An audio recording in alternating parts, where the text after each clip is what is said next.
Hey everyone, Ash here. Just a quick message before this video starts to say a big thank you to Dennise over at the channel DTakes23. If you could go over there and show some support to Dennise, she very kindly invited us to come in on an interview with Rhianna DeVries, who plays Chloe in the current Life is Strange Before the Storm episodes that are currently coming out at the moment.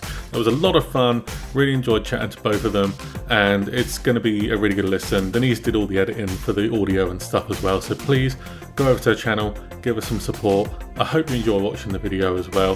Thank you very much for watching, and we'll see you again very soon.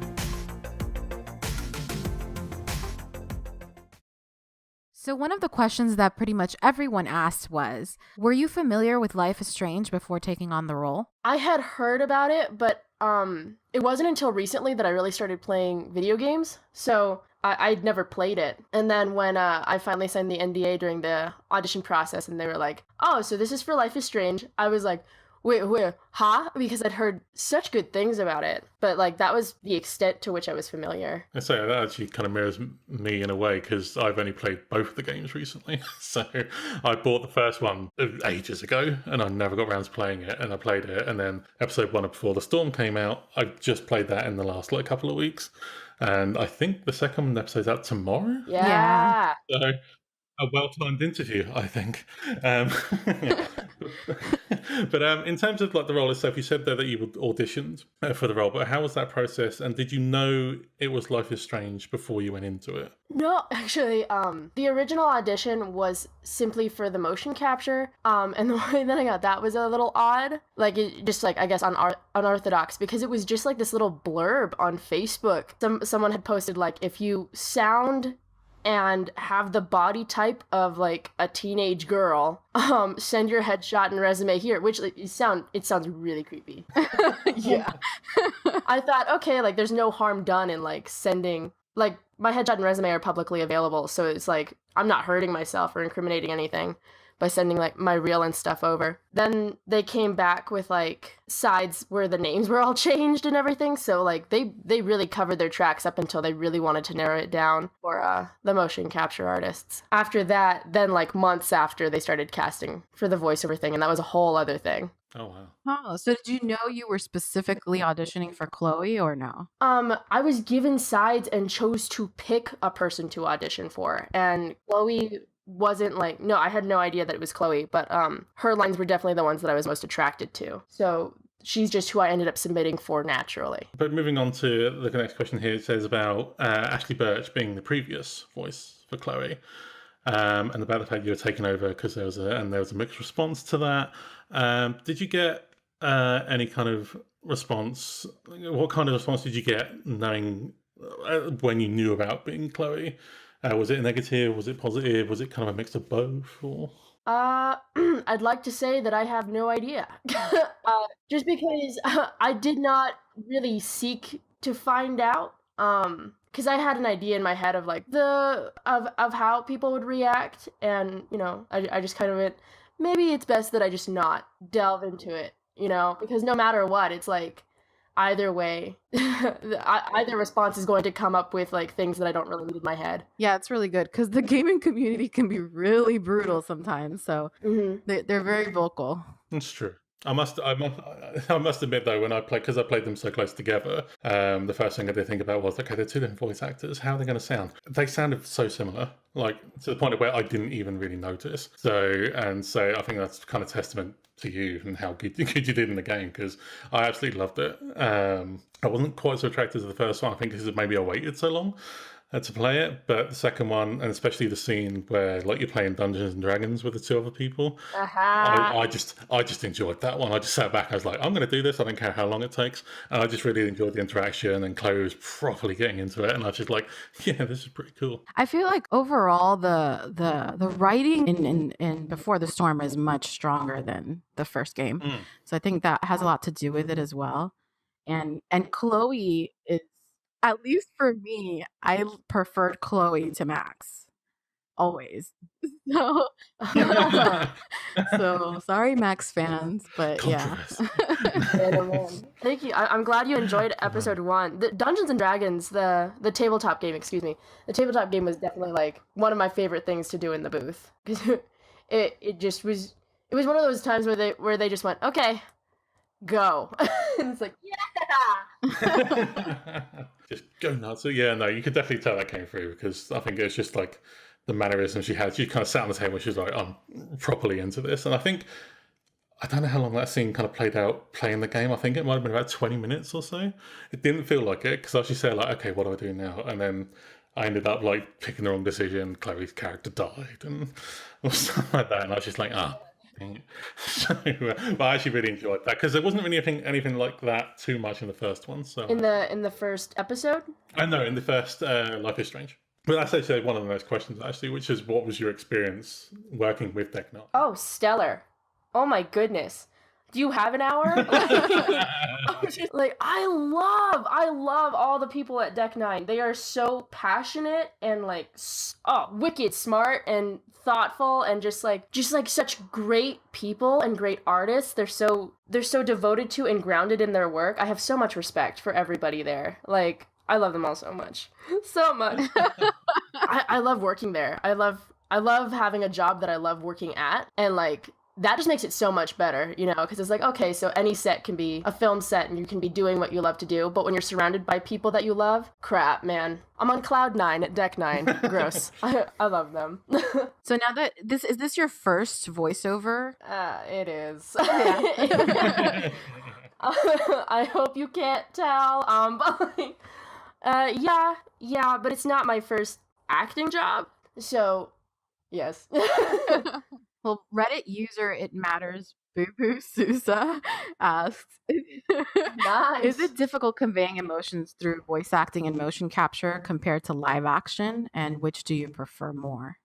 Man. I wouldn't say that it's difficult per se, because like, I would argue that acting is acting, and the difference between the mediums is just technical. Like, in theater, you're focusing on cheating out and projecting and not hurting your voice, and conveying emotions largely through your motion and through like grand gestures in your face and beats. In film acting, it's a lot smaller, and in voice and motion capture acting, it's so much more focused. Like in voice acting, the only thing that's going to come through is your voice. So I don't want to say you. I keep saying you, but like, at least I become hyper aware of like every time my voice catches, and every way that it moves when it does move.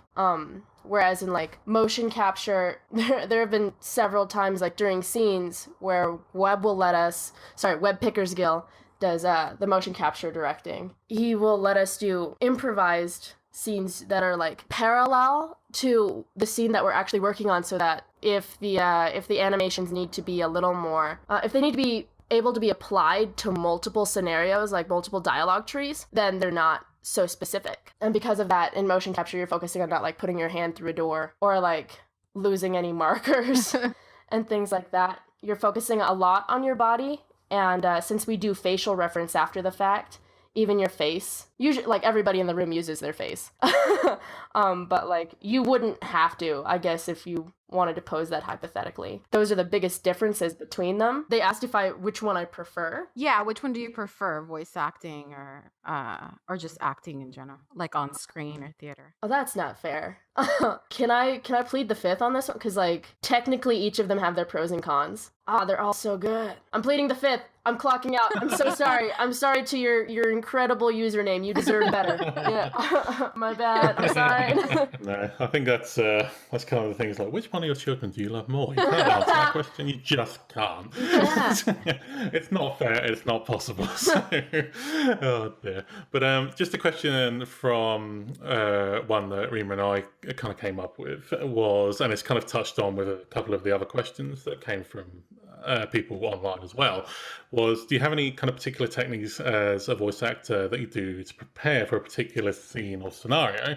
For example, there is one specific scene in the first episode of Before the Storm where it's a properly emotional moment where like it's crying, it's smashing things, and is that something that you have to go really deep to get the reaction from, or is that just something that you just have to kind of just play it as it goes kind of thing? Do I have a technique for getting there? If I do, then I'm not aware of it. It's a lot of trust between myself and the directors on the other side of the glass, yes. Phil Bach and Webb Pickersgill, establish a lot of trust and respect between us before going into anything, which is really beneficial. And because of that, I think the technique would just be trusting the director and wherever he points you to go. Phil Bach is insanely good at getting you where you need to be. He makes it very personal, which it has to be, especially if you're going to be crying. But I guess the technique is in, like, trust falling into whatever direction Phil Bach gives me and, like, hoping it works. Yeah. No, I think I remember as well. This came up a while ago, and I don't know if you've heard of it or heard about it. It's the voice actor for Elizabeth in BioShock Infinite, and I can't remember her name now. I feel really bad. But there's a video online where she gets the director and Troy Baker to just push her emotionally to the point of, like, cracking, just to so she can get a line where she's crying and upset, just to kind of convey that across in the game. And for me, that was, like, super intense, because I love the BioShock games. I'm a huge fan of them. But to see that, I was just like, is this what voice actors are putting themselves through to get a voice in the game? I was like, wow. So, and then I saw that scene that kind of made me feel kind of similar. I was like, did you have to go somewhere kind of personal to kind of dig that out? Or just like, I mean, fair play to you, because I don't think I could ever do that, to be honest. So too tough for me. Thank you. It's really personal. And I actually think that's in part why I haven't played episode 1 yet, because I'm not ready to, like, because I remember what I was thinking when I delivered those lines, and it wasn't fun stuff. So yeah. It just, I guess it's just, like, trusting your director and trusting yourself to go to that dark place and let it be what it is. So what kind of preparation did you have to do for the motion capture? Was there a specific direction on how Chloe should walk and move, or did you kind of play around with it? To start off with, I watched playthroughs and then I played the first game before. I watched playthroughs before we started doing it, so that, like, it was at least approximate, because she is 16, so we knew she would be a little more awkward. And then Webb and I went in for a full day and just, like, curated what we thought Chloe would look like at 16 as she's moving about the space. I guess the prep was just in, like, analyzing the way that the original motion capture actress walked, and then adding a new layer to that of youth, and that's what you get. But yeah, that was, like, the majority of what the preparation entailed. Just another one of the questions from the people online here. From Gabby, I'm going to horribly mispronounce this. Novo. Thank you. My stifly English accent does not do well for these names. How do you hope that Chloe's story will relate and possibly help younger people playing the game who are dealing with similar issues? Can you repeat that in your British accent? I'm so sorry. I'll certainly try. So, how do you hope that Chloe's story will relate and possibly help the younger people who will be playing the game, who are maybe dealing with the similar issues that are in there, like loss of family, or are struggling through kind of teen years and that kind of thing? How do I hope that she'll help? Yeah, possibly to kind of people in real life. Just by not feeling alone. When you see the way that you feel reflected in art that you care about around you, like that changes everything. I hope that anyone playing the game and going through this right now, 1, I'm so sorry. 2, your feelings are valid. And I hope that you seek kindness and comfort wherever you need it, whenever you need it. And I hope you find it. And 3, you are not alone. I hope that Chloe can provide some sort of comfort and solace to people that otherwise wouldn't know how to get it. Yeah. If you're going through that, I'm so sorry. So in the Reddit AMA, you mentioned that you found yourself talking to someone that you really loved in the junkyard scene, and that you left the booth feeling really impressed by Chloe. Who were you thinking about when you were voicing that scene? Is that too intrusive? Oh man, Dennise! Wow, I was not ready for this. I came out here to have a good time. Put you on the spot. I had to hit you with some kind of. I had to hit you with a Barbara Walters question. I feel personally attacked. I probably shouldn't use their name, but they're someone that I at one point was very, very, very deeply in love with. And at that time I was still in love with them. Oh, gross, we're getting personal. But like there's someone that I was like so enamored with, and at the time I was still recovering from being in love with them. And then Phil comes up with like, hey, you know, you can't be with someone you love anymore, and it was them. And I just start blubbering like a little baby. I did not mean to mock you just then. I'm so sorry. I hope you didn't take it like I was mocking you. It just came out.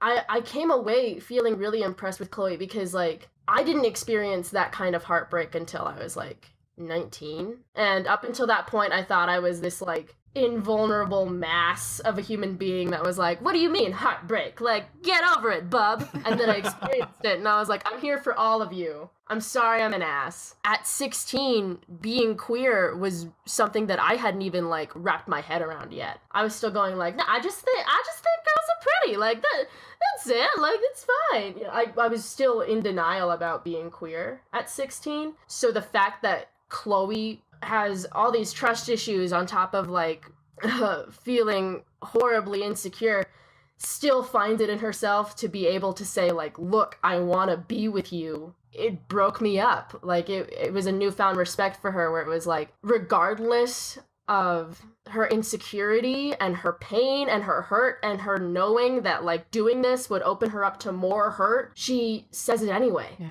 And I'm like, do it, yeah, like, because I absolutely don't have those kinds of nards. At least at 16, I didn't. I love her. I love Chloe. I mean, I just listened to that. I was just there. I'm kind of in awe, if I'm honest, because I don't realize how much of a person like the voice actor goes into the character, and just from this, and like speaking to Frida Wolf last year, a lot of yourselves seems to go into the character, and it's massively impressive to me. Because again, I'm nowhere near strong enough to do that kind of thing. I don't think I could do that without just like asking for like, okay, I need the rest of the day. Please just leave me alone. Because as a lot of people in the world, I've been through a lot of stuff in the last kind of few years or so, and I think trying to pull on something like that to try and say put it into some sort of art form, whether it be music, video games, movies, TV, anything like that, I don't think I could do it. So I think just in that moment, I've just got a newfound respect for voice actors, like completely and utterly. So yes, yeah, kudos to you. But another question that came up, and this kind of touched on one that I had before there, which was, did you find it difficult to voice an already established character that was previously voiced by somebody else? I mean, have you ever followed Ashley Burch? Holy shit! Like, it was terrifying. It was so scary. It was really scary. I remember even like in the motion capture room feeling jealous of the girl that does the motion capture acting for Rachel, because they were like, you can make this whole new thing. Like, she doesn't exist prior. Like, she does exist. The audience hasn't had an interaction with her where they have a basis by which to criticize her. So like you can make a whole new character. And then they turn to me and they're like, did you do your homework? Are you like, I remember feeling just like jealous of it.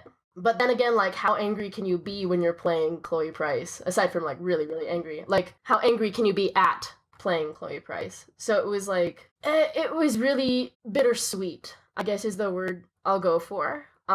Because it also allows for this odd privilege to decide what is inherent to a character and what isn't. Chloe in season 1 is this like hardened, embittered person, and that isn't necessarily different when she's 16, but I do think that she's much more of a dork.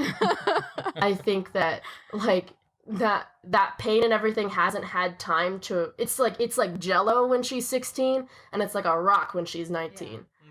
And like that was also reflected in Philip Bach's direction in making sure that the character arc wasn't like, because I hope you're not the same person at 16 that you are at 19. Following that arc, Phil Bach was real conscientious of. Like, there would be times where I would deliver a line and he'd go, whoa, she's not that cool yet. It's not that cool. So it was bittersweet. I'm going to land on that word. That's the word that I will hug and hold and give to you. I think that's fair enough. I think that's fair. How much interaction did you have with Ashley? Well, since she was the writer, she did focus on the writing while I focused on the VO and motion acting. So like I've met her and like we've interacted, but a lot of what you see in Chloe is from Phil Bach, who directed on the first game. I'm just really lucky to be able to work with so many talented people, if I'm gonna be real. Another one from Reddit. This comes from I'm gonna butcher this one, but I'm gonna say John Tyro. Nice. Hopefully this is the right one.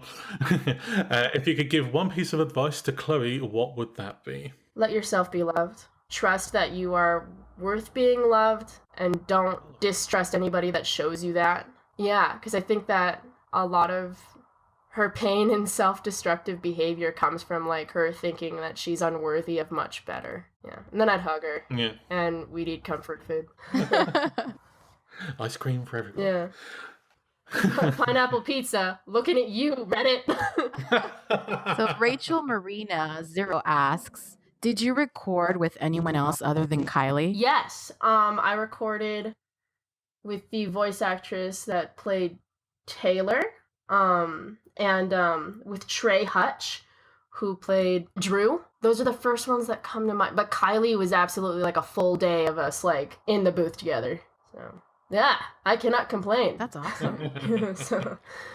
So far, everyone that I've interviewed, like at least for Mass Effect Andromeda, they all had to record on their own. So it's pretty cool that you got to play off someone else while doing that. Yeah, it's neat. We only did that for episode 1. It just being able to have another person in the booth changes everything, because like you hear more things than like your own thoughts and breathing and like when you shift your feet when you're in the booth with another person, and it adds this sense of like togetherness because you're both in this void alone together. So one question that I know Rima wanted to ask. I'm not sure how well you're going to be able to answer this, but I'll give it a go. Not well at all. On Rima's behalf, I asked this one. But it's basically, she asked, it'll definitely be interesting to see how certain characters develop from Before the Storm to the original Life is Strange. Can you give us any insight on how Chloe's development will take shape in this stage of her life? Yeah, I cannot tell you that without spoilers. Damn it, Rima, I knew it. Because like any character, Chloe is unperturbed until acted upon by an outside force, and like those forces are circumstances that I can't share with you. No. So, but they're like, yeah. Well, I think in a way, I think in a way we kind of already seen it from the original story, so it may not be as good. But I think it's just mainly the developing relationship between Rachel and Chloe, because that was such a big part of the original story that was kind of never seen, if that makes sense. But you can kind of see, like, just by playing the 2 games, that the way Rachel is with her, like some of the things that Rachel says, I feel like it rubbed off a lot on Chloe. Get it, Dennise? Oh, yeah. Get it? Oh my gosh, the writing team, Zach Garrison, the writing team, like they just, it's like they're just so good at what they do. There was one time, and I don't think that this line ever made it into the game. I don't think it did. But there was one time, it was one of my first impressions of Zach Garris, who's the lead writer. Oh, hi, dog. Sorry. Is that your dog, Dennise? Yeah. Say hi. He's kind of a spaz. Awesome. Good, then he's living his best life. But like one of my first impressions of Zach Garris was like we were in the middle of motion capturing. It was like the biker back talk, and it went through so many different stages of development where it's like, oh, you know, he needs to be able to laugh at her, so we need a line that is ridiculous but also badass that she can call him for one of the dialogue trees. And Webb is trying to figure this out. He asks Zach about it. Zach goes, all right, give me 5 minutes. And he leaves the room, and he comes back, and he goes, what if she called him a meth pinata.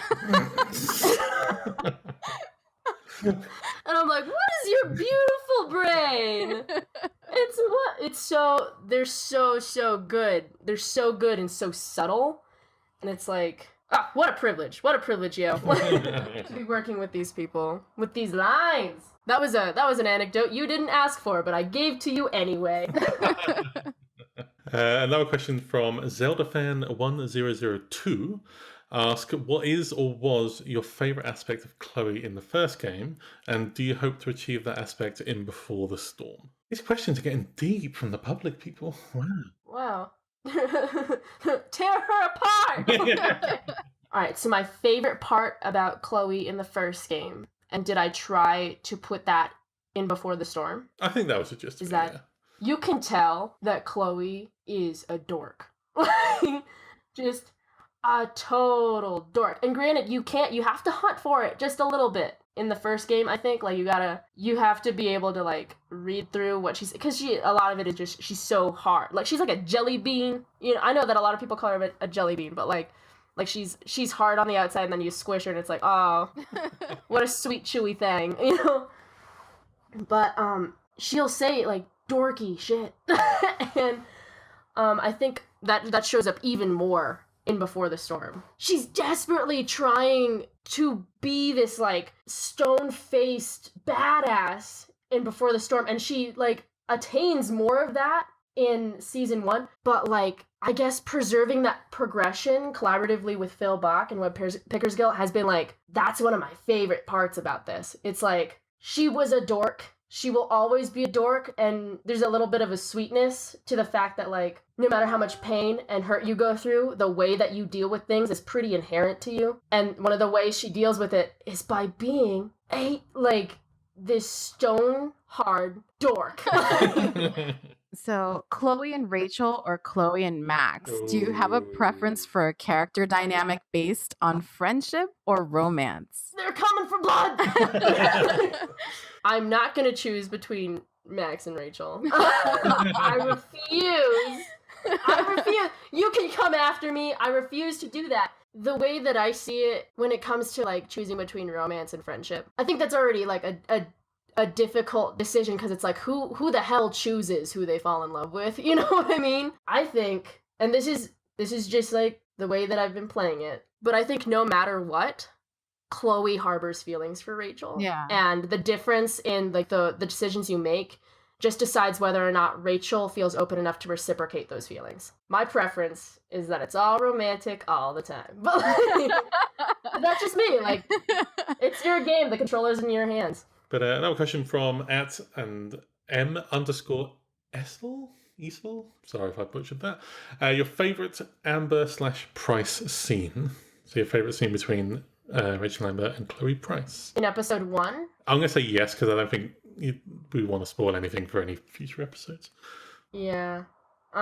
We did the train scene in a dual mic session, and that was, like, the scene in the train car. I have so many fond memories surrounding that particular recording, just with Kylie, not even, like, between Chloe and Rachel. Like, that recording was a lot of fun. And so, like, I'm gonna be biased, but it's gonna be that one. It's such a smart way for them to get to know each other. It's laced with so many undertones of, like, curiosity and awkwardness and sweetness. That scene is just it's beautiful. I really do think so.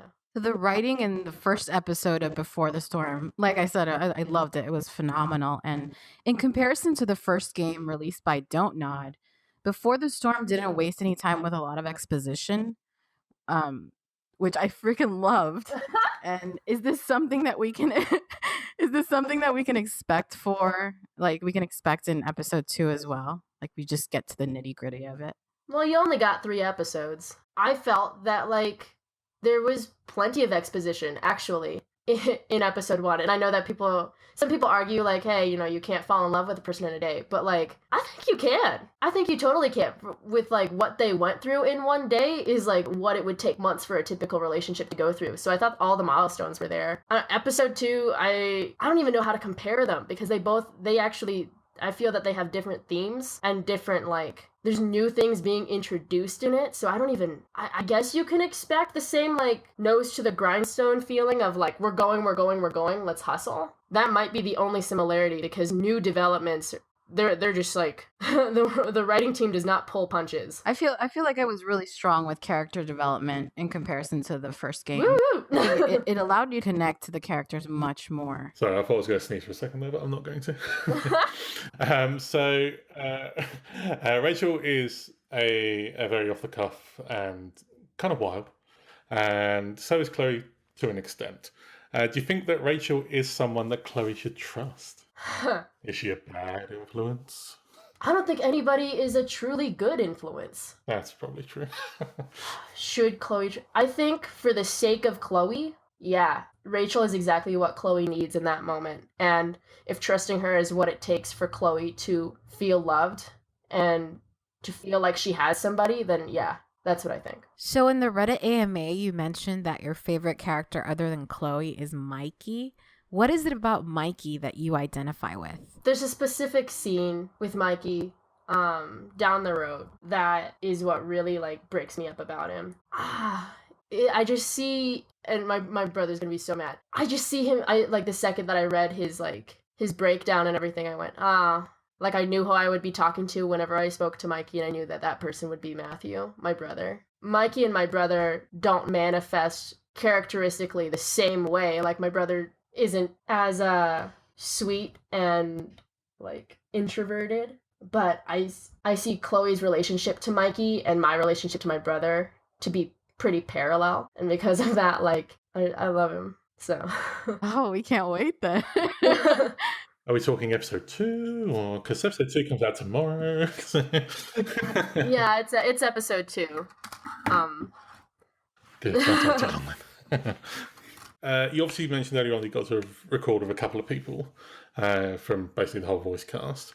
But did you know any of them beforehand, or was it just something that you kind of met them all through this kind of role in this job? I met them all through that. Everybody, I think aside from Brian Landis-Folkens, who voices and does the motion capture for Skeevy Guy, everybody who voices on the game, from what I understand, is from California. I got flown in from Denver to voice Chloe. So, like, I hadn't met these people. These wonderful, wonderful people until the game came into my life. So you said you didn't play episode 1 yet, but for the previous game at least, are there any decisions that you made through your playthrough that you regret? I'm sure there was. None immediately come to mind. I don't think anyone makes the perfect decisions in the story-based choice games. It comes from this place of, like, and that happened. And, like, that was the decision I made, and I'm sticking by it. Like, it really just comes from that. I'm sure that some of the decisions I made were not the best. Yeah, there's a lot of stuff that I regret from the first playthrough. That oh, yeah? Like what? I'd have to play the whole game again to get it right, and yeah, what was the... There was the girl who was on the top of the roof. Kate? Yeah. And did you kill Kate, I Ash? didn't deliberately kill her. I just couldn't save her. I think that's two very different distinctions, I'd like to point out. But no. You said this was your first job, basically, in voice acting. But getting into voice acting and acting in general, is that something you kind of just because Frida Wolf said that she just kind of decided one day to just do it and see what happened, and she's been doing it for about 5 years now. Is it something the same with you, where you just decided, I'm just going to give it a try and see what happens, or was it something you actively sought out to do? I've always wanted to be an actor. And by always, I mean, like, it's always been a component in my life. I started acting when I was maybe, like, I want to say early teenage years. Maybe I was, like, 11 or 12. So it's been almost 10 years now, and I guess it's just something that I never put down. So I honestly can't tell you if one day, preteen me was like, I want to pretend. I don't remember the day that I decided to start. The day that I decide to finish isn't coming anytime soon, so... That's good. Would you be interested in working in another video game? Oh, yeah. Yeah? Absolutely. Do you have a particular franchise in mind? The first thing that comes to mind, and I haven't played it yet, but I hear so much good about it. If I had to like deviate from the Life is Strange franchise, The Last of Us. Oh yeah. Beautiful things about, and I want in on that. Really, like any narrative or non-narrative, just put me like all the games. Put me in. I want to try. Let me try. I'll take what's put in front of me. Let's see what'll happen. Yeah, I think all the questions I had on my sheet kind of ran into a lot of the questions I asked on the other ones. Yeah. I have questions. Hello, Dennise. Do you have any mentors or people that inspired you along the way? All right, so this is gonna be like an artsy fartsy mumbo jumbo answer, but just the people in my life can be so, like any interaction you really have that strikes you in a way can be used in your acting. So I guess in a sense, like my friends, my family, the people that I love act as mentors when it comes to this. And it really doesn't hurt when I have like awesome directors that can find those things in me and like squish them into my face. So like they also act as mentors. There's I don't know how to put a button on that, but there you go. That's awesome. It sounds like you have a really supportive. It's really weird with art because there's this notion that with any kind of artistic career, like that families don't support it or push back. My family's not exactly for it, but like they're not against it either. It's like they support me as a person and not necessarily me as like whatever my occupation is, which I get a certain joy out of. I think they figured out pretty early on that like if you tell me not to do something, I'm probably going to do it out of spite anyway. So you might as well just like be there to watch me step on myself. It's just better for everybody in the end. That way. No, like they're supportive of me. I'm really thankful for that. And I have a friend who wanted to know if your last name is, if you're Dutch, as your last name suggests. That's what he said. Yeah, my dad is Dutch. So, I don't know why that's been such a, because you're not the first person to ask that. Yeah, I'm part Dutch, so. Ta-da! Well, he's Dutch, so he's like really. Are you currently working on anything new, or is there anything that you have worked on that you want us to know about? I just recently closed a show at Curious Theater Company here in Denver. A lot of what I'm working on right now is in theater. Currently, nothing's out that I can talk about right now that I can refer you to. We'll keep an eye out. Well, thank you so much for chatting with us. Thank you very much. Thanks for taking the time out of your day for this. Thank you for having me.